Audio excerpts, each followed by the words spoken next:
नमस्कार, आप देख रहे हैं जीरो आवर और जीरो आवर में आज हमारा खास पेशकश है हमारी मोदी जी जान से। मैं हूं रमेश भट्ट। प्रधानमंत्री नरेंद्र मोदी ने अपनी सरकार के 1 महीने का कार्यकाल पूरा होने के अवसर पर अपने ब्लॉग में लोगों से मुखातिब होते हुए एक पत्र लिखा है। उनका कहना है कि 1 महीने में सरकार ने जो भी काम किए हैं वो पूरी नेकनियती और देश हित में काम किए हैं। मोदी ने लिखा है कि 67 सालों को सरकारी कामकाज की तुलना 1 महीने से नहीं की जा सकती। साथ ही उन्होंने कहा है कि वो प्रोएक्टिव अप्रोच अपना रहे हैं, यानी वो एक्शन से ज्यादा एक्ट से ज्यादा एक्शन पे विश्वास रखते हैं। आइए आपको बताते हैं क्या कुछ कहा है नरेंद्र मोदी ने अपने ब्लॉग में। पिछली सरकारों के 67 सालों की तुलना 1 महीने के कार्यकाल से नहीं की जा सकती, लेकिन मैं कहना चाहता हूं पिछले 1 महीने में हमारी पूरी टीम ने हर पल जनता के कल्याण के लिए काम किया। हमारा हर एक फैसला जनता के हितों को ध्यान में रखकर लिया गया है। 1 महीने पहले जब हमने सरकार बनाई थी तो मुझे लगता था कि मैं इस जगह पर नया हूं और कुछ लोगों का मानना था कि चीजें समझने में मुझे 1 साल लगेगा, शायद 2 साल भी। लेकिन सौभाग्य से सब 1 महीने के बाद मुझे ऐसा नहीं लगता।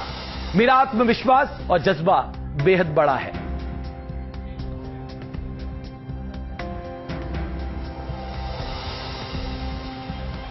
हर सरकार को कुछ ऐसा वक्त मिलता है जिसे मीडिया के मित्र हनीमून पीरियड कहते हैं, और पिछली सरकारों को 100 दिन या उससे भी ज्यादा का वक्त मिला था।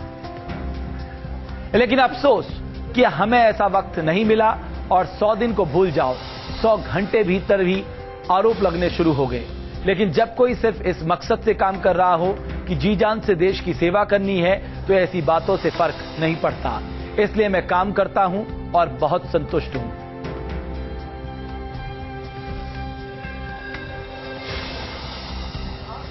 पिछले 1 महीने में कुछ ऐसी बातें हुई हैं जिनका हमारी सरकार से कोई संबंध नहीं था, फिर भी विवाद हुआ। मैं किसी पर इल्जाम नहीं लगा रहा हूं, लेकिन मुझे ऐसा जरूर लगता है कि एक ऐसी व्यवस्था बनानी होगी जिसमें सही चीजें सही लोगों तक सही वक्त पर पहुंचे। उम्मीद है सब चीजें बदलेंगी। मैं मानता हूं कुछ क्षेत्रों में सुधार की जरूरत है। दिल्ली में मेरे लिए एक बड़ी चुनौती है। हम इस देश को सकारात्मक बदलाव के प्रति ले जाना चाहते हैं और इसके लिए हम पूरी तरह ईमानदार हैं। ऐसे लोग सरकार के भीतर और बाहर दोनों जगह मौजूद हैं।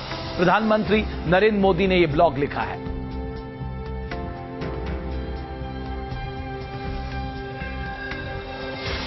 आगे वो लिखते हैं, आज ही के दिन 1975 में आपातकाल लागू किया गया था, जिससे हमारी बोलने और अभिव्यक्ति की आजादी पर प्रतिबंध लगा दिया गया था। अच्छे प्रशासन के लिए मजबूत संस्थाएं बनाने की जरूरत है ताकि हमें वैसे काले दिन दोबारा न देखने पड़े।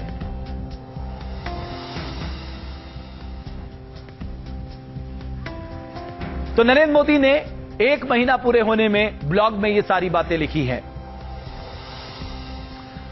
उन्होंने कहा है कि सरकार रिएक्टिव नहीं प्रोएक्टिव होनी चाहिए। और मेरे साथ इसमें 2 खास मेहमान जुड़ चुके हैं। मेरे साथ बीजेपी से संबित पात्रा और कांग्रेस पार्टी से मुकेश नायक साहब मौजूद है। मुकेश नायक साहब, मैं आपसे समझना चाहता हूं, नरेंद्र मोदी जी ने यह कहा है कि आपकी तरह उन्होंने ना 100 डेज एजेंडे की बात की है ना हनीमून पीरियड की बात की है। पहले दिन से वो जी जान से काम में जुट गए हैं। हर फैसला राष्ट्र हित में लिया जा रहा है।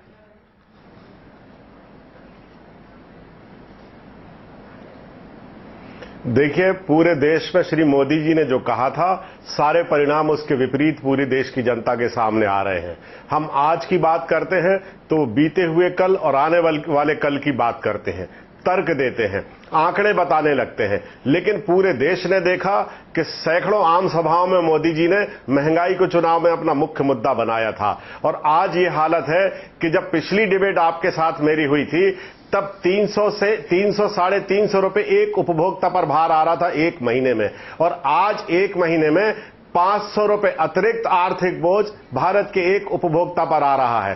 तर्क नहीं चलेगा, आंकड़े नहीं चलेंगे, और आपने देश की जनता के सामने जो कहा है आपको वो बताना पड़ेगा कि उसमें सच क्या है। और सच ये है कि भारत में महंगाई बढ़ी है, डीजल के दाम बढ़े हैं, अनिवार्य उपभोक्ता सामग्री के दाम बढ़े हैं।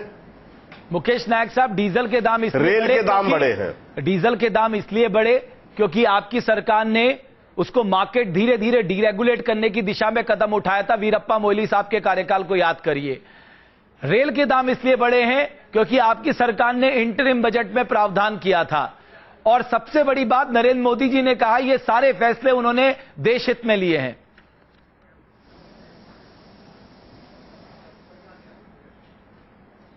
देखिए, ये तर्क है।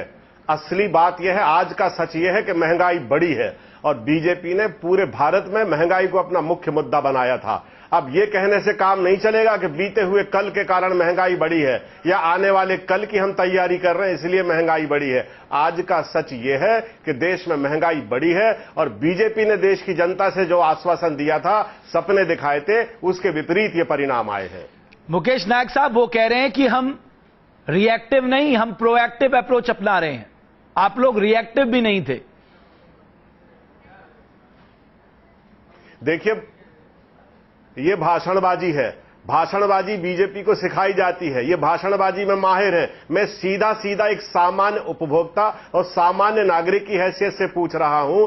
इन्होंने कहा था कि महंगाई है देश में, हम महंगाई कम करेंगे और 30 दिन में एक उपभोक्ता के ऊपर 500 रुपए का बोझ एक महीने में आया है। इसके बारे में ये बताएं। मुकेश नायक साहब वो कह रहे हैं हमने ब्लैक मनी के लिए एसआईटी बना दी, जो हमारा मुद्दा था। हमने एम्पावर्ड ग्रुप ऑफ मिनिस्टर को खत्म कर दिया, कैबिनेट कमिटीज को रीस्ट्रक्चर किया है, पॉलिसी पैरालिसिस और डिले जो आपके दौर में होती थी वो कम की हैं। और सबसे बड़ी बात, आपके जमाने में 2 बिंदु थे, 2 केंद्र बिंदु थे। एक था 10 जनपद, दूसरा था 7 आरसीआर। यहां सिर्फ एक बिंदु है, एक केंद्र बिंदु है।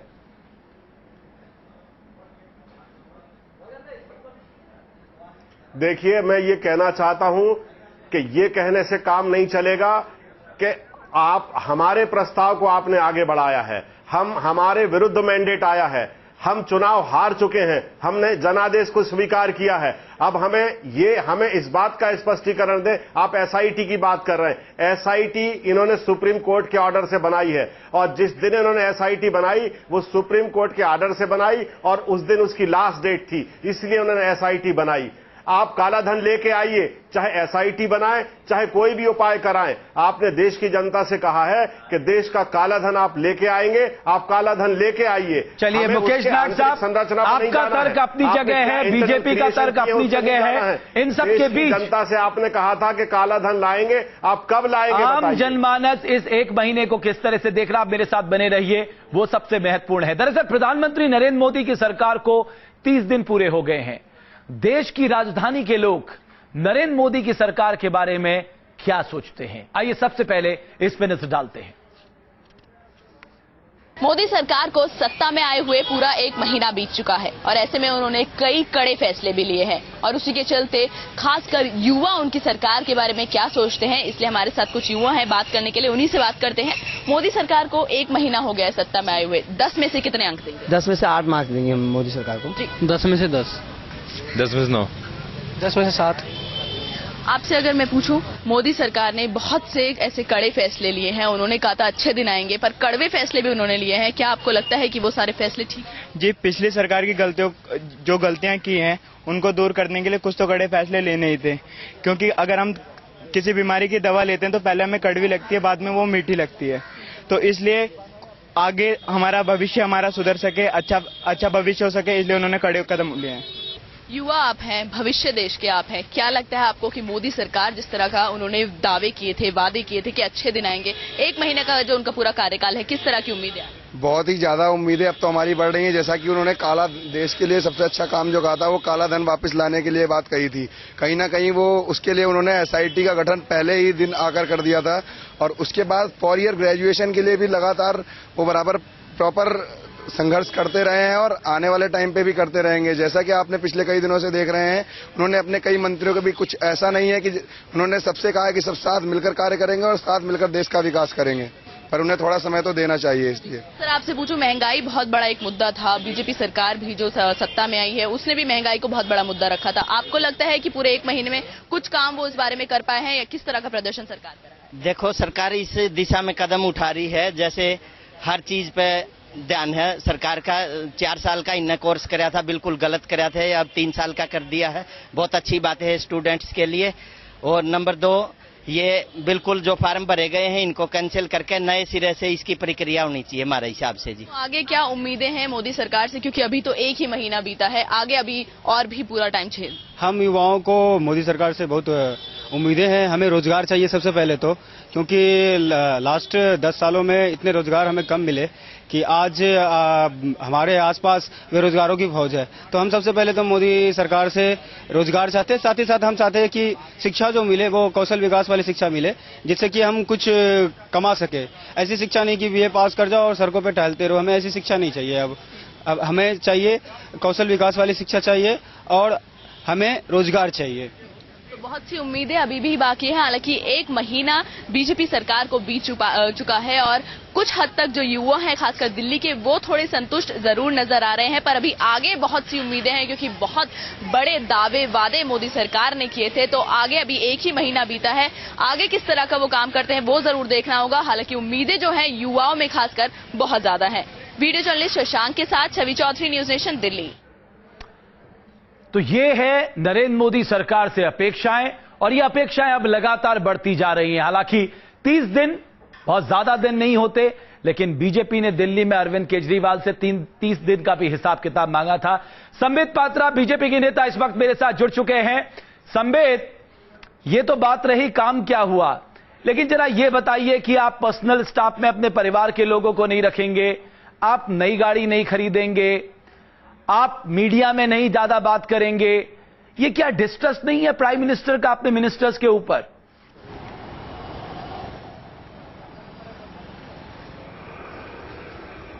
देखिए, ये समझने की बहुत आवश्यकता है कि जो विगत सरकार रही थी 10 वर्षों तक, जिसको हमने देखा था और झेला था, उस सरकार में जिस प्रकार से ब्यूरोक्रेसी के साथ उनका व्यवहार रहा था, ब्यूरोक्रेसी का मोराल टूट चुका था। तो स्वाभाविक रूप से प्रधानमंत्री का पहला काम बनता था ब्यूरोक्रेसी के मोराल को बूस्टअप करना, जो उन्होंने ब्यूरोक्रेसी से बार बार ये मेरे सवाल का जवाब नहीं है संबित, कोशिश की है। दूसरा विषय है कि जो पिछला सरकार रहा था उसमें यह भी मैं सवाल का जवाब दे रहा हूं, 3 पक्षों में रख रहा हूं। जो पिछली सरकार रही थी उसमें यह भी देखने को मिला था कि प्रधानमंत्री का कम्युनिकेशन मंत्रियों के साथ बिल्कुल नहीं था। खुद प्रधानमंत्री कोयला मंत्री होते हुए ये नहीं जानते थे कि उनके नाक के नीचे कोयला लूटा जा रहा है। ये जो प्रधानमंत्री वर्तमान के हैं नरेंद्र मोदी जी, सख्त प्रधानमंत्री हैं, डिटरमाइंड प्रधानमंत्री हैं। वो अगर पूरे विषय को देखना चाहते हैं, उसका अर्थ कतई ये नहीं है कि वो मंत्रियों पर विश्वास नहीं करते हैं।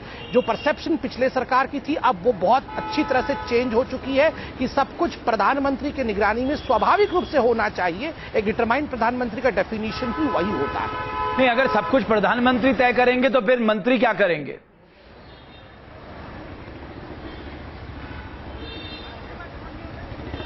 नहीं, यहां तो बिल्कुल ऐसा नहीं है कि मंत्रियों को बाईपास किया जा रहा है या सब कुछ प्रधानमंत्री तय कर रहे हैं, ऐसा बिल्कुल नहीं है। मंत्रिमंडल अपना काम कर रही है, मगर जहां प्रधानमंत्री के हस्तक्षेप से विषय अच्छे हो सकते हैं, जहां उनके इंटरफियरेंस से, जहां उनके सामने आने से जो कोऑर्डिनेशन है जिसकी कमी पिछले सरकार में रही है वो हो सकता है, उस पर प्रधानमंत्री काम कर रहे हैं। हमने ईजीओएम और जीओएम को नलिफाई किया है। स्वाभाविक रूप से ईजीओएम और जीओएम जो होते थे वहां अकाउंटेबिलिटी बिल्कुल समाप्त हो जाती थी। यहां प्रधानमंत्री ने कहा है कि हर कोई अकाउंटेबल होगा और किसी प्रकार की अगर कोई परेशानी है जहां कोऑर्डिनेशन की आवश्यकता है तो मैं खुद बैठा हूं, कोऑर्डिनेट करूंगा बाकी डिपार्टमेंट्स के बीच में। मुझे लगता है ये बेहतरीन तरीका है काम करने का जो मोदी जी ने सिद्ध करके दिखाया है। रेल के फेयर बढ़ाना राष्ट्रहित में उठाया गया कदम है।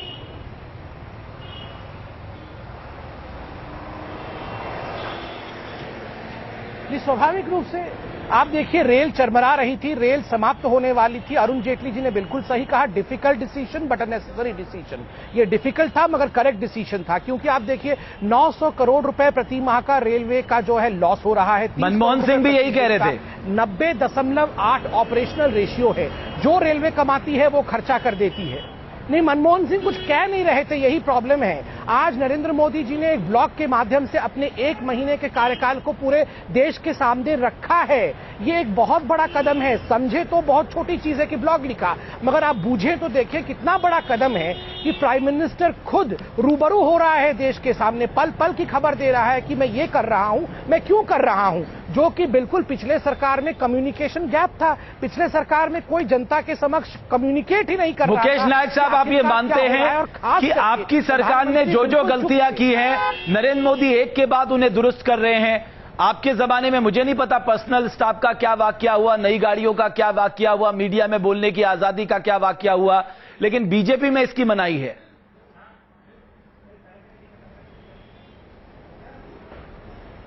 देखिए, संबित पात्रा जी से आम के बारे में प्रश्न पूछा जा रहा है और ये इमली के बारे में जवाब दे रहे हैं। बात हो रही है कि देश में महंगाई बढ़ गई। एक उपभोक्ता पर एक महीने में 500 रुपए का 30 दिन में अतिरिक्त भार आया है। रेल के किराए बढ़ गए हैं, डीजल के दाम बढ़े हैं, तिलहन और दलहन के दाल बढ़े हैं, खाने वाले तेल के दाम बढ़े हैं।